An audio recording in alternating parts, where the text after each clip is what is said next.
బయట ఆడవాళ్ళతోటి నవ్వుకుంటూ ముడ్లు మూతులు ఇక్కిలిచ్చుకుంటూ మాట్లాడతారు మొగోళ్ళు.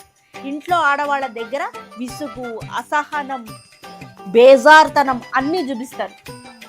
ఏం రైట్ ఉంది అది ఆ పెళ్ళం మీద కానీ పిల్ల మీద కానీ అట్లా చూపించడానికి, తల్లి మీద కానీ?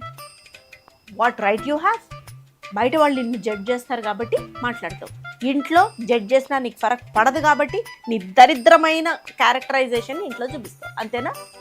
నీ కోపాన్ని నీ దగ్గర పెట్టుకో. ఆడవాళ్ళకు కూడా చెప్తున్నాను నేను, మీ కోపాన్ని మీ దగ్గర పెట్టుకోండి, మన పిల్లల మీద చూపించద్దు.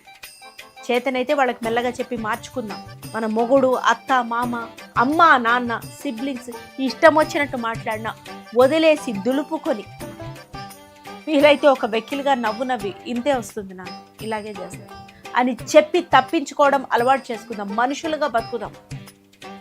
సునకాల్లాగా అరవద్దు. జంతువులు అరుచుకుంటాయి కొట్లాడుకునేటప్పుడు, మనుషులు ఎవ్వడు అరుచుకోడు.